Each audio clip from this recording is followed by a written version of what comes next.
Voici la correction de l'évaluation numéro 3 portant sur des automatismes, des nombres complexes et les suites avec des programmations en Python. Dans la première partie, donc, il y avait des automatismes durant 10 minutes à faire sans calculatrice. Première question de ces automatismes, écrire la fraction suivante sous forme irréductible. Écrire une fraction sous forme irréductible, c'est l'écrire avec le dénominateur et le numérateur le plus petit possible.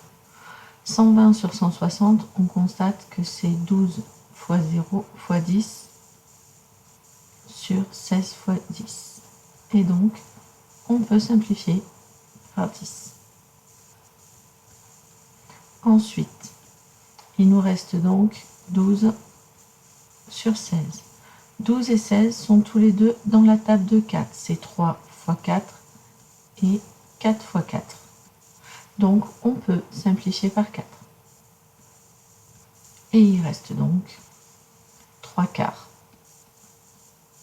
C'est la fraction irréductible puisque 3 et 4 ne sont pas dans la même table de multiplication.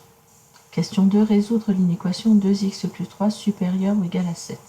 Pour résoudre cette inéquation, il faut, comme pour résoudre une équation, isoler l'inconnu dans un nombre. Pour cela, donc, 2x plus 3 supérieur ou égal à 7. Il faut donc en premier lieu se débarrasser de 3. Donc, je fais moins 3 dans chacun des nombres. Ce qui nous donne, après réduction, 2x supérieur ou égal à 4. Ensuite, je dois me débarrasser de ce 2 fois. Pour cela, je divise par 2. Et étant donné que je divise par un nombre qui est positif, je ne change pas le signe de l'inégalité. On obtient donc x supérieur ou égal à 4 divisé par 2, ce qui donne 2. Les solutions doivent être données sous la forme d'un intervalle. Les valeurs de x supérieures ou égales à 2 sont les valeurs de l'intervalle 2 compris, plus l'infini. Question 3, développer puis réduire. Pour développer, je dois donc distribuer chacun des termes à chacun des autres termes du second facteur. Ce qui va donc nous donner 2x fois 5, ça fait 10x. 2x fois moins 4x, ça fait moins 8x au carré. 3 fois 5, ça fait 15. 3 fois moins 4x, ça fait moins 12x.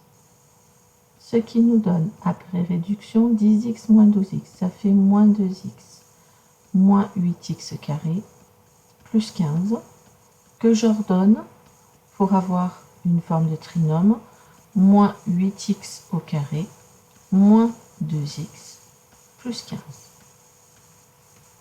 Question 4. Tracer la droite passant par le point A de coordonnées moins 1, moins 2 et de coefficient directeur 2. Je commence déjà par placer le point A de coordonnées moins 1, moins 2. Mon point A est donc ici. Ensuite, j'ai un coefficient directeur de 2. Ça veut donc dire que la valeur de m est égale à 2 et on sait qu'elle correspond à delta y sur delta x. Ce qui veut dire que si delta x est égal à 1, delta y, lui, doit être égal à la valeur m, et donc ici 2. Je me déplace donc en partant de A, de 1 en abscisse. Je sais qu'à ce moment-là, je dois me déplacer de 2 en ordonnée. Et donc j'obtiens un second point, qui est en fait ici l'origine du repère. Et donc ma droite ici est cette droite-là. La droite que je devais tracer et la droite qui est en rouge. Dernière question de ces automatismes, cocher la bonne réponse et compléter les pointillés. Si un prix a été multiplié par 0,65, alors le prix a été augmenté ou diminué. Ici, ce que je donne, c'est le coefficient multiplicateur qui vaut donc 0,65. On sait que le coefficient multiplicateur s'obtient en faisant 1 plus t sur 100. Donc ça donne que t sur 100 est égal à coefficient multiplicateur moins 1. Ce qui nous donne ici 0,65 moins 1, ce qui fait moins 0,35. Et donc t est égal à moins 35%. Donc le prix a été diminué de 35%. On passe à la suite de l'évaluation, donc premier exercice portant sur les suites. Léa va investir dans un commerce, elle met 6 000 € sur un compte, puis ajoute 3 500 € tous les ans sans rien retirer. Le compte rapporte 2% d'intérêt par an. On modélise la situation par une suite U définie pour tout entier n par U de 0 égale 6 000 et U de n plus 1 égale 1,02 U de n plus 3600, où UN représente la somme au bout de n années. Calculer la somme en banque au bout de 1 an. La somme en banque au bout de 1 an correspond à U de 1. Si j'utilise la formule, c'est U de 0 plus 1 qui est égal à 1,02 U de 0 plus 3600. Ce qui nous donne 1,02 fois U de 0 qui est égal à 6000 plus 3600. Ce qui va nous donner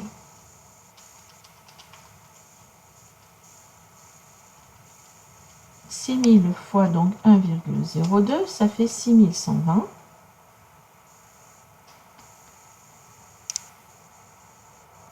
plus 3600.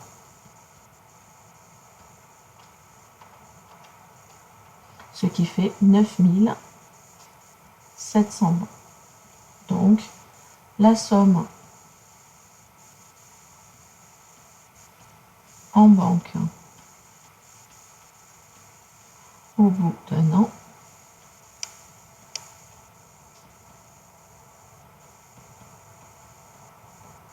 est 9720 €. Deuxième question, calculer la somme en banque au bout de 2 ans. On cherche donc ici U de 2, qui est égal à U de 1 plus 1, et qui, d'après la formule, est donné par 1,02 U de 1 plus 3600.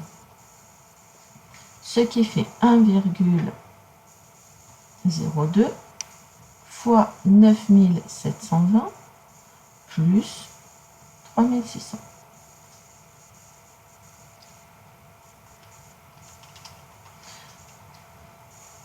9720 fois 1,02, ça fait 9914,4, donc plus 3600 qui reste à faire, ce qui fait 13 514,4. Donc la somme en banque au bout de 2 ans est 13 514,40 €. Question 3. Lequel de ces deux scripts permet de calculer le terme de rang n de la suite U? Exprimer la différence. Donc, définition de épargne de n. U égale 6000. For i in range n, U est égal à 1,02 fois U plus 3600, ou de l'autre côté, la seule différence est dans le for i in range n plus 1. On a vu dans la leçon que le for i in range n correspond au langage algorithmique pour i allant de 0 à n-1. Je veux calculer le terme de rang n. Ici, j'ai le terme de rang U0, dont je me sers ici pour la première fois. Et donc, je dois, pour calculer le terme de rang n, aller jusqu'à n-1. Donc, ici, c'est l'algorithme qui va nous intéresser, c'est l'algorithme A.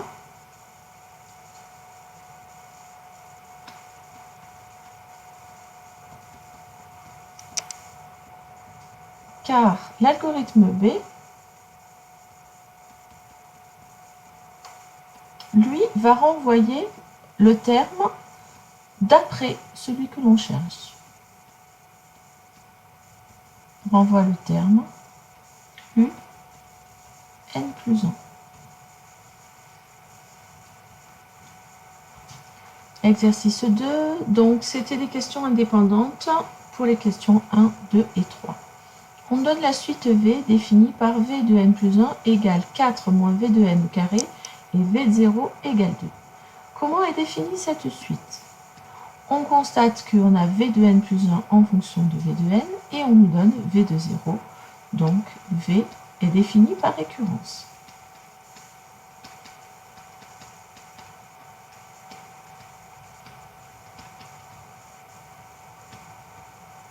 Ensuite, je demandais de calculer V de 1, V de 2 et V de 3.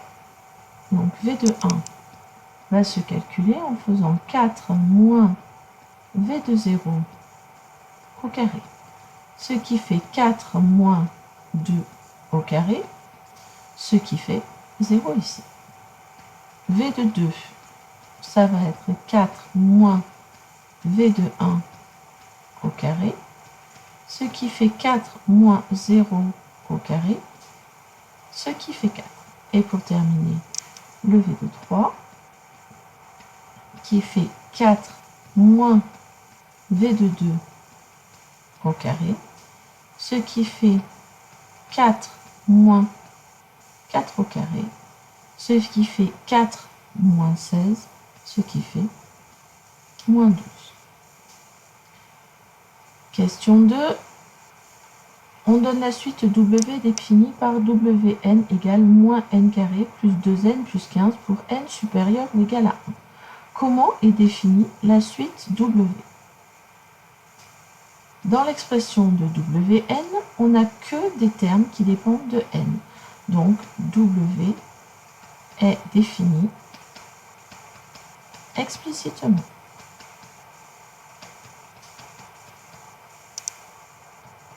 Je demandais de déterminer les 3 premiers termes de la suite. On vous dit que Wn existe pour n supérieur ou égal à 1. Donc je vais calculer W1 qui donne donc moins 1 au carré plus 2 fois 1 plus 5. Je vous avais fait changer l'expression ici dans l'énoncé. Et donc ça fait moins 1 au carré plus 2 fois 1, donc ça fait moins 1 plus 2, ça fait 1.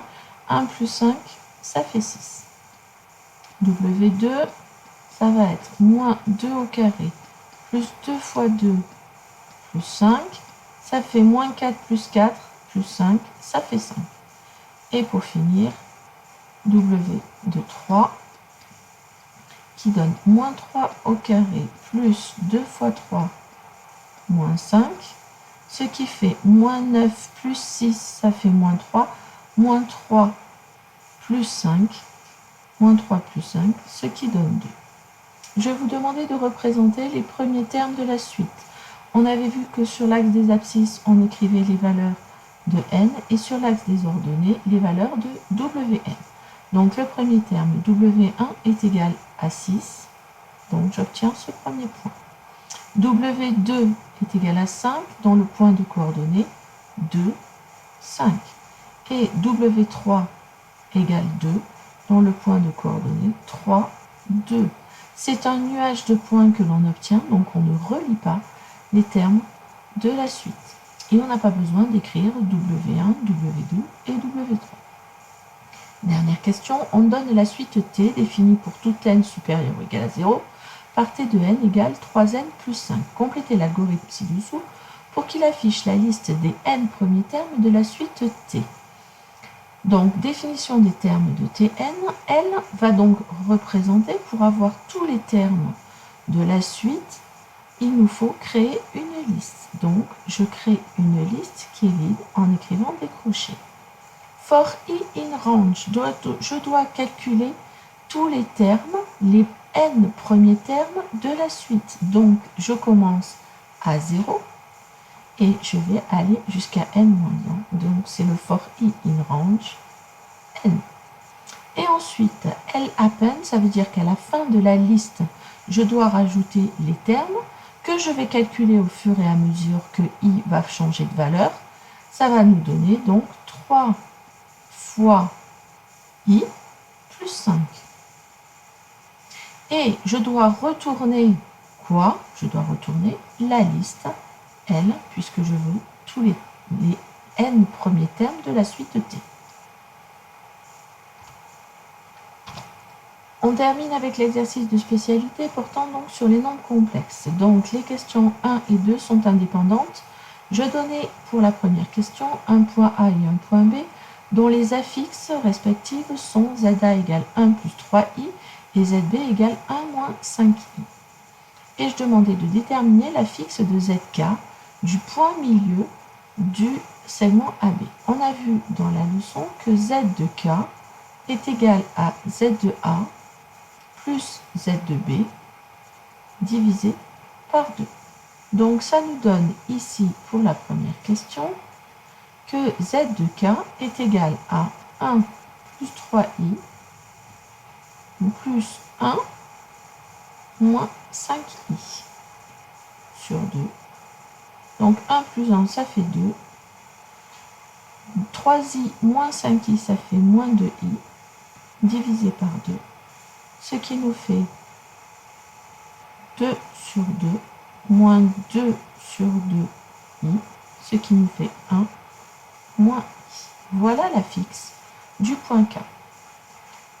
Question B, déterminer l'affixe du vecteur Z, l'affixe du vecteur AB. On a vu dans la leçon que Z du vecteur AB était égal à l'affixe du point B moins l'affixe du point A. Ce qui nous donne donc ici 1 moins 5i moins, et on n'oublie pas d'ouvrir une parenthèse pour écrire l'affixe du point A qui est 1 plus 3i.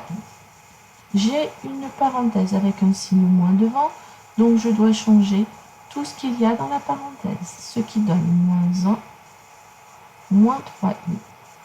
Et je réduis en rassemblant les parties réelles et les parties imaginaires. 1 moins 1, ça fait 0. Moins 5i, moins 3i, ça fait moins 8i, que je peux aussi écrire juste moins 8i. Question 2. Je donne donc Z1 qui est égal à 3i moins 2, Z2 qui est égal à 1 moins 2i, et je demande de calculer d'abord Z1 plus Z2. Z1 plus Z2, ça nous donne donc 3i moins 2 plus 1 moins 2i. Pour calculer cette addition de nombres complexes, j'assemble les parties réelles et ensuite les parties imaginaires. Ce qui fait moins 2 plus 1, ça fait moins 1. 3i moins 2i, ça fait plus 1i, que je peux aussi écrire moins 1 plus i. Je dois calculer ensuite Z1 fois Z2. J'oublie pas d'écrire entre parenthèses Z1, ça fait 3i moins 2 que multiplie 1 moins 2i. Je dois distribuer, du coup, ça fait 3i fois 1, ça fait 3i. 3i fois moins 2i, ça fait moins 6i au carré. Moins 2 fois 1, ça fait moins 2. Moins 2 fois moins 2i, ça fait plus 4i. Je réduis en rassemblant les parties réelles et les parties imaginaires. J'ai 3i plus 4i, ça fait donc 7i. Moins 6i carré, ça fait moins 6 fois moins 1, puisque on a vu que i carré était égal à moins 1. Et ensuite, il me reste moins 2. Ça nous donne donc 7i plus 6 moins 2. 6 plus 2, ça fait 4, donc ça fait 4 plus 7i. J'ai réordonné de manière à avoir la partie réelle et la partie imaginaire. Question C, calculer 1 sur Z2. C'est donc 1 sur 1 moins 2i. Pour me débarrasser du nombre complexe que j'ai au dénominateur, je dois multiplier le numérateur et le dénominateur par le conjugué. Le conjugué de 1 moins 2i qui est 1 plus 2i.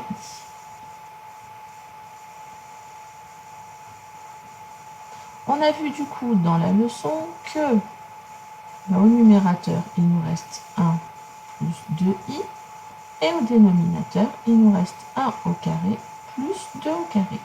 Puisqu'on a vu que z fois z bar était égal à a carré plus b carré.